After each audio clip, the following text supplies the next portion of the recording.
बिस्मिल्लाहिर्रहमानिर्रहीम अस्सलामु अलैकुम। कन्फर्मेशन एनालिसिस और उसके बाद हमने कन्फर्मेशंस पढ़ने हैं। बेसिकली कन्फर्मेशन है क्या चीज़, ठीक है।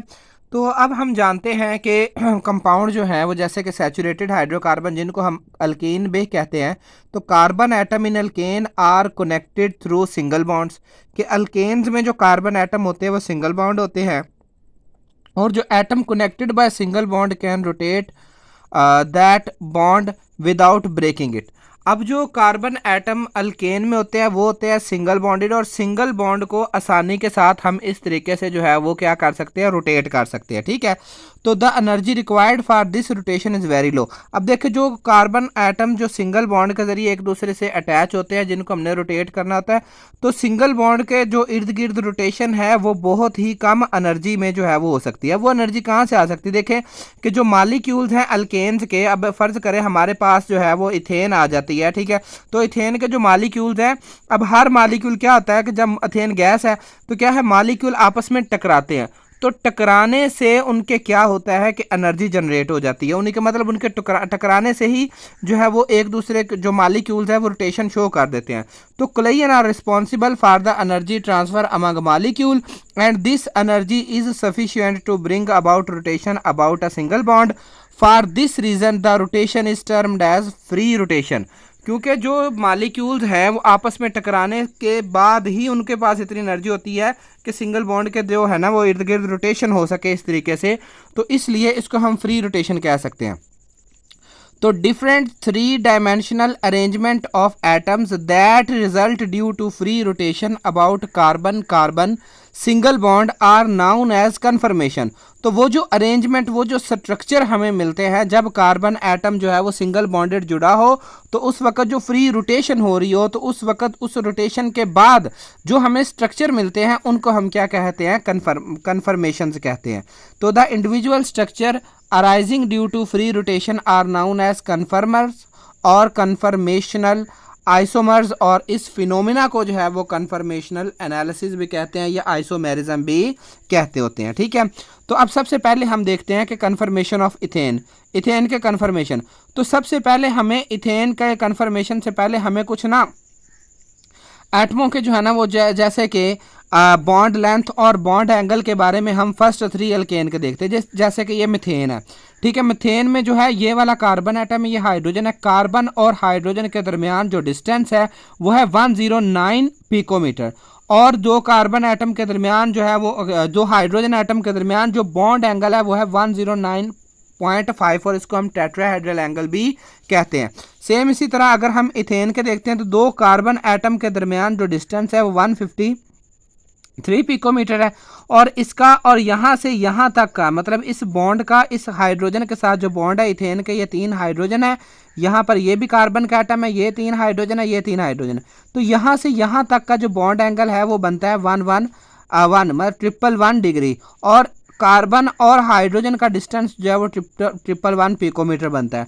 इसी तरीके से प्रोपेन को देखें तो प्रोपेन का मालिक्यूल ये इस तरीके से है कुछ के, ये वाला जो कार्बन इसके साथ 3 हाइड्रोजन है, ये वाला कार्बन जो इसके साथ 2 हाइड्रोजन है, सेंट्रल कार्बन, ठीक है। और इसका इन दोनों के दरमियान जो डिस्टेंस है वो 153 पिकोमीटर है, और यहाँ से यहाँ तक का जो बॉन्ड एंगल बन रहा है 112 डिग्री सेंटीग्रेड है, डिग्री है, ठीक है। और कार्बन और हाइड्रोजन के दरमियान, हर कार्बन और हाइड्रोजन के दरमियान जो डिस्टेंस है वो 111 पिकोमीटर है।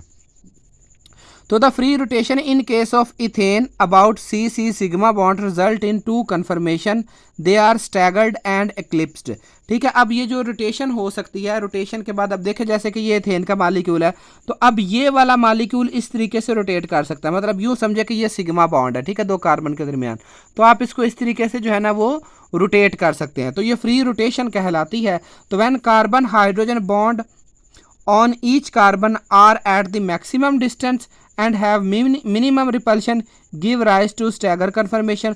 तो वो स्ट्रक्चर जिसमें ये जो कार्बन एटम है, ये वाला हाइड्रोजन, ये जो कार्बन एटम है और ये वाले हाइड्रोजन, इसका और इस हाइड्रोजन का दोनों का जब ऑपोजिट डायरेक्शन में हो, फर्ज कर लें कि अगर ये ऊपर है और ये वाले नीचे हैं, तो मतलब हाइड्रोजन के सामने हाइड्रोजन ना आ रहा हो तो ऐसी जो फॉर्म जो होती है कि जिसमें जो सी एच बॉन्ड जो है वो एक कार्बन एटम और हाइड्रोजन एटम के मैक्सिमम डिस्टेंस पे होते हैं, उस फॉर्म में मिनिमम एनर्जी होती है और मैक्सिमम जो है वो डिस्टेंस होता है और मिनिमम रिपल्शन होती है। तो इस फॉर्म को स्टेबल फॉर्म कहते हैं और जिसका नाम स्टैगर कन्फर्मेशन है। तो when carbon hydrogen bond on each carbon atoms are at minimum distance, जब ये मिनिमम डिस्टेंस पे होते हैं, that is very close to each other, thus experience maximum repulsion give eclipsed conformation. तो इससे जो है वो इक्लिप्स्ड कन्फर्मेशन होती है। जैसा कि अब ये देखें, ये इथेन के दो कार्बन एटम है, यहाँ पर देखें तो ये वाला हाइड्रोजन, ये वाला हाइड्रोजन और ये वाला हाइड्रोजन, ये इस कार्बन एटम का और इधर सिमिलरली ये वाला इस कार्बन का। अब अगर हम इसको देखें, इसको ऑब्जर्व करें, इसको और इसको कंपेयर करें, देखें ये नीचे की जानिब है, ये ऊपर की जानिब है, दोनों जो है वो मैक्सिमम डिस्टेंस पे हैं। तो ये वाली फॉर्म स्टैगर्ड है, ठीक है। तो जब हम इसको रोटेट करेंगे, इसको जब हमने रोटेट किया तो ये वाला इधर आ गया। अब देखें यहाँ से इधर, अब ये वाला देखें तो इसका और इसका देखें, अगर आप कंपेयर करें तो अब ये दोनों कार्बन एटम हाइड्रोजन एटम एक दूसरे के आमने सामने हैं। इसी तरीके से ये वाले भी आमने सामने हैं और इसी तरीके से ये वाले भी आमने सामने हैं, ठीक है। तो यहाँ पे ये मिनिमम डिस्टेंस है हाइड्रोजन एटम्स के दरमियान। तो इस फॉर्म को हम कहते हैं इक्लिप्स्ड। और फिर जब मज़ीद आगे रोटेट करेंगे, ठीक है, ये हमने फिर रोटेट कर दिया, तो रोटेट करने के बाद फिर देखें तो ये पहले वाली फॉर्म आ जाती है। तो ये स्टैगर फॉर्म है। कहने का मतलब ये है कि अगर हाइड्रोजन एटम मैक्सिमम डिस्टेंस पे हो तो स्टैगर्ड फॉर्म है, और अगर मिनिमम जो है ना डिस्टेंस पे हो तो इक्लिप्स्ड फॉर्म है। स्टैगर फॉर्म में जो है वो मैक्सिमम डिस्टेंस होगा और मिनिमम रिपल्शन होगी, और स्टैगर फॉर्म इक्लिप्स्ड फॉर्म के मुकाबले में ज़्यादा जो है वो स्टेबल होती है, ठीक है। अब इस तरीके से रिप्रेजेंटेशन ऑफ कन्फर्मेशंस, अब इसमें जो है there are two ways to represent conformation, these are sawhorse and Newman projection, कि हम ये जो कन्फर्मेशन है हम इसको कितने तरीक़ों से जो है वो रिप्रेजेंट कर सकते हैं। तो उसमें जो है वो सबसे पहले हमारे पास आ जाती है साहोर्स आ जाती है, ठीक है, और उसके बाद हमने जो है वो न्यूमैन प्रोजेक्शन है पढ़नी है, ठीक है। तो साहोर्स में देखें कि ये इस तरीके से कुछ है साहोर्स प्रोजेक्शन में, कि हमने जो है वो क्या किया कि ये जो बॉन्ड, ये जो लाइन ज़ाहिर कर रही है ना, ये बॉन्ड अबव द प्लेन है। ये वाला आपका कार्बन कार्बन, जो कार्बन और कार्बन एक दूसरे से सिग्मा बॉन्ड के जरिए जुड़े होते हैं इस प्लेन के हवाले से, ठीक है। तो ये वाले जो दो बॉन्ड है ये प्लेन के ऊपर है, इधर से ये वाला प्लेन के ऊपर है और ये वाला जो है ये प्लेन के नीचे जाना है। वो कहने का मतलब देखें ना कि अगर आप ये कार्बन कह लें, ठीक है, तो एक बॉन्ड इस तरीके अबव द प्लेन है और दो बॉन्ड जो है वो इस तरीके से नीचे से हैं, ठीक है, नीचे को है। तो अब अगर हम इसको सिंपल फॉर्म में लिखें तो सीधा सीधा ये बन जाता है।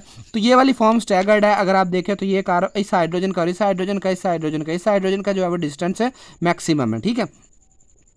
अब जब हमने क्या किया, इनको रोटेट किया, रोटेट करने के बाद देखिए the two carbon attach through sigma bond, ये सिग्मा बॉन्ड के जरिए जुड़े हुए हैं, ठीक है। तो बॉन्ड इन प्लेन, अब ये वाले जो बॉन्ड आ गए ये इन प्लेन आ गए। देखिए ये एक जो था वो अबव प्लेन था, एक बिलो प्लेन था, लेकिन यहाँ पर अगर आप देखते हैं यहाँ पे इसी तरीके से ये वाले जो हैं ये अबव प्लेन है, ये बिलो प्लेन है, ठीक है। मतलब ये अगर ऊपर की जानब है हाइड्रोजन तो दोनों हाइड्रोजन ये नीचे की जानब है। लेकिन जब हमने इसको रोटेट कर लिया, रोटेट करने के बाद देखें ये इक्लिप्स फॉर्म में क्या है कि ये वाला हाइड्रोजन और ये वाला हाइड्रोजन दोनों अबव प्लेन आ गए और ये दोनों हाइड्रोजन और ये दोनों हाइड्रोजन जो है बिलो प्लेन आ गए, ठीक है।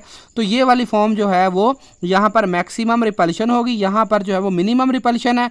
ये जो है ये कम स्टेबल है और ये जो है ये मैक्सिमम स्टेबल है, ठीक है। तो अब इसी तरीके से देखें कि न्यूमैन प्रोजेक्शन में हम क्या देखें कि हमने जो फ्रंटल कार्बन है ना, फ्रंटल कार्बन उसको हमने सर्कल से ज़ाहिर कर लेना, और जो बैक वाला है वो हमने कंसीडर करना है कि इसकी बैक पे है। मतलब ये वाला जो सर्कल है ये फ्रंटल कार्बन को रिप्रेजेंट करता है, ठीक है। तो अगर आप देखें तो ये वाला, ठीक है, ये वाला कार्बन जो है वो, अब ये देखें तो ये इस तरीके से एक दूसरे के मैक्सिमम है, ठीक है। मतलब देखें इसको और इसको देख लें, इसको और इसको देख लें, इसको और इसको देख लें, तो ये मैक्सिमम डिस्टेंस पे हैं, ठीक है। तो अब क्या हुआ कि जब हमने रोटेट किया, इसको हमने थोड़ा सा इधर रोटेट किया, ये वाला हाइड्रोजन इसके पास, ये वाला इधर, ये वाला इधर, मतलब ये पीछे वाला रोटेट, अगला नहीं, एक नहीं रोटेट कर रहे, ये रोटेट कर रहे हैं। ये बैक साइड वाले हाइड्रोजन जब हमने रोटेट किए ये इसके पास आ गया, ये वाला इसके पास आ गया और ये वाला इसके पास आ गया। अब यहाँ पे देखें तो यहाँ से यहाँ तक 120 का तकरीबन एंगल बन रहा है, और ये वाली फॉर्म जो है ये हमारे पास इक्लिप्स्ड फॉर्म है और ये वाली फॉर्म जो है वो हमारे पास स्टैगर्ड फॉर्म है, ठीक है। तो अब अगर आप देखते हैं कि इसको ऑब्जर्व करना चाहते हैं तो देखें ये सर्कुलर पाथ जो है ये वाला सर्कल, ठीक है, यूँ कह लें कि अब हम इस मेथड को जो है वो कई तरीक़ों से जो है वो एक्सप्लेन कर सकते हैं। कैसे जी, देखें कि हमने ये वाला जो फॉर्म रख ली, ठीक है, कि ये वाला कह लें कि ये फ्रंटल कार्बन ये वाला रहा और ये दायरा जो पीछे वाले कार्बन को रिप्रेजेंट कर रहा है। यहाँ पे भी मतलब इसी तरीके ही है कि ये फ्रंटल हम कार्बन कंसीडर कर लेते हैं और ये जो सर्कल है ये पीछे वाले कार्बन एटम को कंसीडर कर लेते हैं, ठीक है। जैसे कि पहले मैंने बताया था कि ये वाला फ्रंटल नहीं बल्कि ये बैक साइड वाला, ठीक है। तो अब क्या होगा, आप इसको रोटेट करते हैं। जब आपने इसको रोटेट किया, देखें अब आपने इसको रोटेट किया, ये वाला इसके पास आ जाएगा, ठीक है, और ये वाला जो है वो देखें ये इसके पास आ गया और ये वाला इसके पास आ गया। तो ये स्टैगर्ड फॉर्म थी, 60 डिग्री पे रोटेशन जब की तो ये एक्लिप्स्ड फॉर्म आ गई।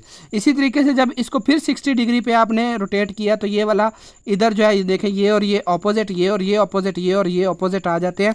तो ये वाली स्टैगर्ड फॉर्म है। फिर आप 60 पे करते हैं तो ये एक्लिप्स्ड फॉर्म है। तो इसका मतलब है इसका जो डायहेड्रल एंगल है वो 60 है, क्योंकि 60 पे हम जब इसको रोटेट करते जाएंगे, हम देखिए एंगल हम छोटा भी रख सकते हैं, 30 भी रख सकते हैं, 20 भी रख सकते हैं, लेकिन हमने जो है वो 60 रखा है ताकि हमें आसानी हो थोड़ी सी कि हम सिर्फ ये समझ सकें कि कौन सी फॉर्म जो है वो स्टैगर्ड फॉर्म है और कौन सी जो है वो इक्लिप्स्ड फॉर्म है। जज़ाकल्लाह जी, ये थे कन्फर्मेशन ऑफ इथेन। इसके बाद हमने torsional strain and energy of activation जो है वो हमने डिस्कस करना है, ठीक है, इसके अगले लेक्चर में। अल्लाह ताला आपके और मेरे इल्म में इजाफा फरमाए। चैनल को सब्सक्राइब कर लीजिएगा ताकि ये वाला लेक्चर जो है नेक्स्ट आपको आसानी से दस्तियाब हो सके।